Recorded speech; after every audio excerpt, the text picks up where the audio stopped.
Wifi आप सभी use करते होंगे और अलग अलग तरीके के राउटर्स आपने ट्राई किए होंगे, बट वाईफाई लगवाने के बाद घर में बहुत सारे मेजर इश्यूज आते हैं। उसे सेटअप कैसे करना है, राउटर चेंज करने के बाद भी बढ़िया इंटरनेट स्पीड्स नहीं आ रही, अच्छी कवरेज नहीं आ रही, क्या मैंने सेटअप गलत तो नहीं कर लिया है, या फिर राउटर की प्लेसमेंट सही है या नहीं। तो ये सारे सवाल एक बिगिनर को डेफिनेटली आते हैं जब भी वो वाईफाई को लगवाते हैं। तो इस वीडियो में आपको इन सारे सवालों के जवाब मिल जाएंगे, जहां पर हम लेकर आए हैं अल्टीमेट गाइड। कोई भी अगर आप एक राउटर अपने घर में लगाते हो, उसे सेटअप कैसे करना है और उससे रिलेटेड सेटअप से पहले भी आपको राउटर कौन सा खरीदना चाहिए, कहाँ पे रखना चाहिए, कैसे सेटअप करना है और बाकी सब कुछ। सो एक वीडियो में एक अल्टीमेट गाइड आपको देखने मिल जाएगी। तो हेलो नमस्कार, आप सभी का फिर से स्वागत है बी टेक पर। मेरा नाम है भीम जैन और आज हम बात करने वाले हैं ultimate guide of routers, of setting up the routers if you are a beginner. So let's check it out. सबसे पहले तो राउटर्स। अगर आप राउटर सेलेक्ट करने वाले हो, आपने अभी तक राउटर सेलेक्ट नहीं किया है कि कौन सा राउटर आपको परचेज करना चाहिए, तो एक स्पेसिफाइड इजी टर्म में मैं आपको बता देता हूँ। राउटर्स को डिफरेंशिएट करने के लिए अगर मैं बैठूंगा तो बहुत लंबी वीडियो बन जाएगी, बट आपको एक शॉर्ट में बता देता हूँ। अगर आपका इंटरनेट कनेक्शन 30 Mbps से 50 Mbps तक का है, तो आप सिंगल बैंड राउटर की तरफ जा सकते हो, जिसके अंदर 4 एंटीनाज होंगे, जिससे आपको अच्छी रेंज देखने को मिल जाएगी। छोटा घर है तो आप सिंगल बैंड राउटर 2 एंटीने वाले राउटर की तरफ भी जा सकते हो। अगर आपका कनेक्शन 50 MB से 300 MB तक का है, तो आपको सबसे पहले तो एक डुअल बैंड राउटर लेना चाहिए। सेकेंडली एक गीगाबिट कनेक्शन वाला आपको राउटर लेना चाहिए, वरना आपको 100 Mbps की ही स्पीड देखने को मिलेगी, उससे ज़्यादा की स्पीड आपको वाईफाई में देखने को नहीं मिलेगी। तो गीगाबिट पोर्ट होना आपके राउटर में बहुत ज़रूरी है। और अगर आपकी स्पीड 300 Mbps से और ज़्यादा है, तो आपको जाना चाहिए try band, triple band routers की तरफ, जो कि एक फ्लैगशिप लेवल राउटर होते हैं। कोई भी राउटर परचेस करते हो आज की डेट में, तो वाईफाई 6 की टेक्नोलॉजी को ट्राई करना है, वरना वाईफाई 5 भी ले लोगे तो कोई इशू नहीं है, क्योंकि जनरली हमारे जो पुराने टीवीज़ है वो सब वाईफाई 5 सपोर्ट करते हैं, वाईफाई 6 वाली स्पीड्स को सपोर्ट नहीं करते हैं। तो हो सकता है आपको वहाँ पर इशू आए। तो आप अपने घर के जो सारे इलेक्ट्रॉनिक्स है, वो सारे स्मार्ट होम आपने बना रखा है, तो उसके अकॉर्डिंग भी आप अपने राउटर को डिसाइड कर सकते हो। अब राउटर भी कई तरीके के आते हैं। एक नॉर्मल राउटर हो गया, जैसे एंटीने वाला है, ये हाई एंड राउटर है, ये विदाउट एंटीना आता है। इसके अंदर भी डिफरेंट वैरायटी ऑफ राउटर्स आते हैं, जैसे कि मैश राउटर्स हो गए, एक्सटेंडर्स हो गए, नॉर्मल राउटर्स हो गए। अब इन सब में आपको क्या सेलेक्ट करना है। अगर आपको चाहिए मल्टी फ्लोर, आपको प्रॉपर कनेक्शन करना है 2 से 3 फ्लोर तक का, तो आपको मैश राउटर की तरफ जाना चाहिए। अब ये बहुत लंबी कहानी है कि मैश राउटर्स को क्यों कंसिडर करना चाहिए, बट वायरलेस सिग्नल को शेयर करते हैं और इसी वजह से आपको रेंज अच्छी मिल पाती है।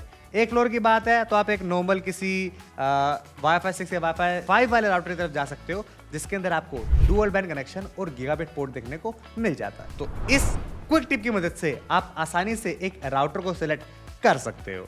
Now let's talk about the unboxing and placement part. आप कभी भी एक राउटर को अनबॉक्स करोगे तो उसके अंदर 3 मेन चीजें होती है। सबसे पहले तो आपका राउटर, सेकेंडली एक पावर अडेप्टर और थर्ड आपको एक लैन केबल देखने को मिल जाती है। अब यूजुअली आपका इंटरनेट सर्विस प्रोवाइडर आपको जो है, अगर अपना राउटर देते हो तो वो आपको सर्विस प्रोवाइड कर देंगे, कोई इशू नहीं है। उनकी एक केबल इसके वैन पोर्ट में जाएगी और जो आपको एक्स्ट्रा जो सप्लाइड केबल है, उससे आप डायरेक्टली वायर्ड अपने किसी भी एक सिस्टम को लगा सकते हो। वरना आप एक्स्ट्रा जो अगर केबल चाहते हो लगाने के लिए, तो आप अमेजोन से परचेस कर सकते हो, फ्लिपकार्ट से परचेस कर सकते हो, या फिर आप अपने इंटरनेट सर्विस प्रोवाइडर जिसने आपके घर पर इंटरनेट लगवाया है उससे भी मांग सकते हो। साथ ही साथ आपको आपके घर में जो प्लेसमेंट है उसका बहुत मेजर ध्यान रखना है। अगर आपका घर लॉन्ग फॉर्म फैक्टर में है, कि आपका घर क्या कहते हैं एक रूम, उसके पीछे रूम, फिर हॉल, फिर रूम, इस तरीके से लॉन्ग फॉर्म फैक्टर है, जो कि दिल्ली में मोस्ट ऑफ द हाउसेज इसी तरीके से है, क्योंकि कंजेस्टेड स्पेस है, यहाँ जगह तो है ही नहीं दिल्ली में पैर रखने की भी।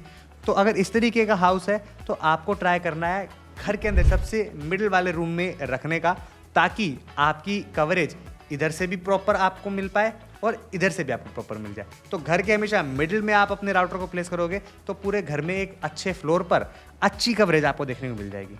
अज्यूम ये आपका वो है घर स्क्वायर, आप यहाँ पे रख दो ताकि आपको इधर भी कवरेज मिल जाए, इधर भी कवरेज मिल जाए। ये हो जाएगा गलत, क्योंकि आपको हो सकता है इस कॉर्नर में कवरेज ना मिले।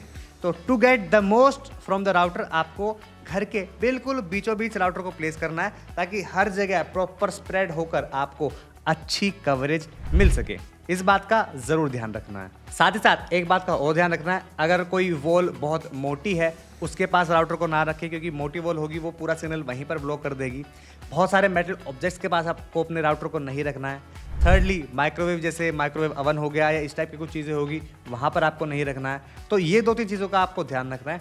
साथ ही साथ अगर आप राउटर को वॉल माउंट करते हो तो आपको आपकी शोल्डर हाइट पे, जो कि नॉर्मली आपकी सीलिंग और आपके फ्लोर से सेंटर लेवल पे होती है, वहाँ पर लगाना है ताकि आपको बेस्ट कवरेज और बेस्ट रेंज आपके राउटर से मिल सके। नाउ आपने राउटर बाय कर लिया है, आपने राउटर लगा लिया है। Now let's talk about the main and most important technical part, जो कि अपने राउटर को सेटअप करना है। सबसे पहले राउटर को पावर केबल लगा दो। पावर केबल लगा के आपके राउटर में डिपेंडिंग ऑन डिफरेंट मॉडल्स एक पावर बटन हो सकता है, कईयों में होता है, कईयों में नहीं भी होता है। प्लस पावर बटन के साथ आपको वैन पोर्ट देखने को मिल जाएगा। अब ये राउटर है, इसके अंदर जैसे कि आप देख सकते हो एक वैन पोर्ट डिफरेंट कलर में आपको देखने को मिल जाएगा। ये वाला राउटर है, इसके अंदर भी आपको वैन पोर्ट डिफरेंट कलर में देखने को मिल जाएगा। तो जो इंटरनेट आ रहा है आपके पास, मतलब ये केवल एक मीडिएटर का काम करता है। आपके पास इंटरनेट आ रहा है, आप इसके अंदर डालोगे और ये आपको पूरे घर में स्प्रेड कर देगा। तो जो इंटरनेट आ रहा है वो वैन केबल में जाएगा। तो जो डिफरेंट कलर का पोर्ट होता है उसमें आप लगा देना। उसके बाद जो लैन केबल, आपको सप्लाइड केबल इसमें देखने को मिल जाती है, वो इसके किसी भी लैन पोर्ट में लगाना और अपने पीसी में, लैपटॉप में या किसी भी चीज़ से आप कनेक्ट कर सकते हो। अगर आप वायरलेसली कनेक्ट करना चाहते हो तो जैसे ही ये ऑन हो जाएगा, ऑन करने के बाद हर राउटर के पीछे एक SSID कोड और एक SSID पासवर्ड होता है। तो SSID कोड होता है उस राउटर का नाम, जो कि आप अपने लैपटॉप में या फ़ोन में सर्च कर सकते हो।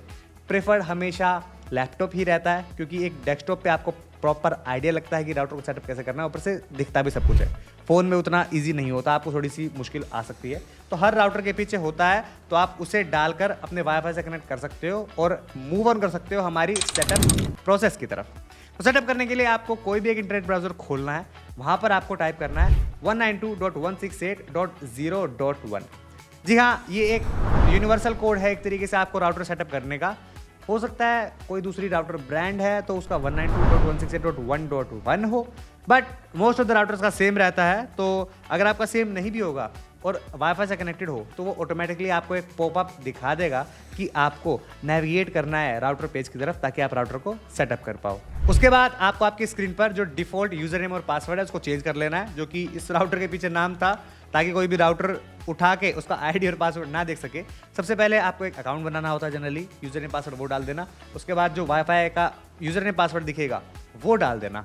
उसके बाद आपको इंटरनेट सर्विस प्रोवाइडर का इंटरनेट कनेक्शन सेलेक्ट करना होता है। अब इस प्रोसेस के लिए आप अपने इंटरनेट सर्विस प्रोवाइडर की हेल्प ले सकते हो कि आपका कौन सा इंटरनेट आ रहा है, उसका क्या IP एड्रेस है, क्या DNS है, तो वो सारी वैल्यूज़ आपको पता लग जाएगी। आप हर राउटर के अंदर एक ऑटोमेटिक मोड होता है कि जैसे आप सेटअप करते हो तो ऑटो डिटेक्ट कर ले कि क्या राउटर के अंदर सिग्नल आ रहा है, बट ऑटो डिटेक्ट नहीं करता है तो आप अपने इंटरनेट सर्विस प्रोवाइडर को कॉल करके उसे पूछ सकते हो, वो आपको वैल्यूज़ के लिए हेल्प कर देगा। और वैल्यूज़ के लिए अगर हेल्प के अलावा भी आपको टेक्निकल इशू आ रहा है तो आई सजेस्ट कि आप राउटर के इस स्टेज पे इंटरनेट सर्विस प्रोवाइडर को कॉल कर सकते हो, वो आपको डेफिनेटली सेटअप करने में हेल्प कर देगा। उसके बाद राउटर सेटअप होते ही इस राउटर की फर्मवेयर भी चेक कर लेना, अगर कोई अपडेट आ रखा है तो उसे अपडेट कर देना, क्योंकि मुझे पता है कि 99% ऑफ द यूजर्स राउटर लगाने के बाद भूल जाते हैं, उसका सॉफ्टवेयर कभी भी अपडेट नहीं करते हैं। तो इसीलिए वाइल सेटिंग अप अगर कोई अपडेट आ रखा है फर्मवेयर अपडेट तो उसे अपडेट कर लेना, ताकि वो लेटेस्ट फर्मवेयर पर रन करे। उसके बाद you are good to go और आपका राउटर प्रॉपर सेटअप है एंड रेडी टू यूज है। कुछ चीज़ों का आपको ध्यान रखना है कभी भी राउटर सेटअप करने के बाद, कि अगर आप डुअल बैंड या ट्रिपल बैंड राउटर यूज कर रहे हो तो उसके अंदर आपको स्मार्ट कनेक्ट वाला एक ऑप्शन देखने को मिल जाएगा, उसे इनेबल कर देना, जिसकी मदद से आपको अपने राउटर के अंदर 5G जो फ्रीक्वेंसी होती है और 2.4G कनेक्शन होता है। अब आपने कई घरों में देखा होगा कि घरों में जाते हो कि 5G वाले से 5G वाले से कनेक्ट कर लो, अच्छी स्पीड आएगी, या 2.4G वाले से कर लो। तो लोग ऐसा सोचते हैं कि भैया अगर कोई नया आया है, कोई गेस्ट है, उसको 2.4G वाला दे देता हूँ, मैं कोई 5G वाला यूज़ कर लूँगा, बट उसका उतना फ़ायदा होता नहीं है। मेनली इंटरनेट उतना ही यूज़ होता है जितना यूज़ होना है। 5 गीगाहर्ट्ज़ की फ्रीक्वेंसी मेनली अगर राउटर के बहुत पास हो तो आपको हाई इंटरनेट स्पीड प्रोवाइड करती है, जबकि 2.4 गीगाहर्ट्ज़ एक फ्रीक्वेंसी जो कि लॉन्ग डिस्टेंस कवर कर पाती है। तो अगर आप राउटर से बहुत दूर चले जाते हो और 2.4 गीगाहर्ट्ज़ की वहाँ पर भी फ्रीक्वेंसी पहुँच जाएगी तो आपको हल्का सा लो स्पीड का इंटरनेट मिलेगा, पर इंटरनेट मिलेगा। वहां तक 5 गीगाहर्ट्ज का कनेक्शन नहीं आ रहा होगा। तो जो लोग सोचते हैं ना कि कोई घर पे आया तो उसे 2.4 गीगाहर्ट्ज वाले का पासवर्ड बता दिया जाए, तो गाइस वो आपके घर के बाहर भी खड़े होकर उसको यूज कर पाएगा, जबकि 5 गीगाहर्ट्ज वाले को ना वो आपके घर पे यूज कर पाएगा। आपका इंटरनेट बच जाएगा अगर आपका लिमिटेड डेटा प्लान है तो। और स्मार्ट कनेक्ट आपको इनेबल करता है कि आप ऑटोमेटिकली राउटर डिसाइड करेगा कि जिस भी डिवाइस से कनेक्टेड है उसको डिपेंडिंग, अगर वो 4K स्ट्रीमिंग कर रहा है, गेमिंग कर रहा है, हाई इंटरनेट की रिक्वायरमेंट है, तो उसे 5 गीगाहर्ट्ज की फ्रीक्वेंसी दी जाए, वरना अगर नॉर्मल मैसेजिंग कर रहा है तो उसे 2.4 गीगाहर्ट्ज पे ही मैसेजिंग करवा दी जाए। तो वो ऑटोमेटिक जो है स्मार्ट कनेक्ट आप अपने राउटर में डेफिनेटली चेक कर लीजिएगा। तो इन छोटे छोटे कुछ स्टेप्स की मदद से अगर आप बिगिनर हो तो आप अपने राउटर को परचेज कर सकते हो, डिसाइड कर सकते हो कौन सा बाय करना है, साथ ही साथ उसे सेटअप भी कर सकते हो। किसी भी राउटर को सेटअप करने के लिए सेम प्रोसेस रहने वाली है, किसी भी ब्रांड का हो तो आपको वहां पर कोई इशू नहीं आएगा, और इन कुछ सिंपल स्टेप्स की मदद से आप अपने राउटर को सेटअप कर सकते हो। साथ साथ हम राउटर्स की बहुत सारी वीडियोस लाते रहते हैं, तो जिसके लिए आप हमारी इस प्लेलिस्ट को चेकआउट कर सकते हो जो मैंने यहाँ पे डाल दी है। और ऐसे और कमाल के कंटेंट के लिए अगर आपने हमारे चैनल को सब्सक्राइब नहीं किया है तो वो भी कर लेना, लाइक कर देना, कमेंट कर देना, शेयर कर देना। मैं मिलूंगा आपसे अगली वीडियो में, तब तक के लिए bye bye, have a nice day.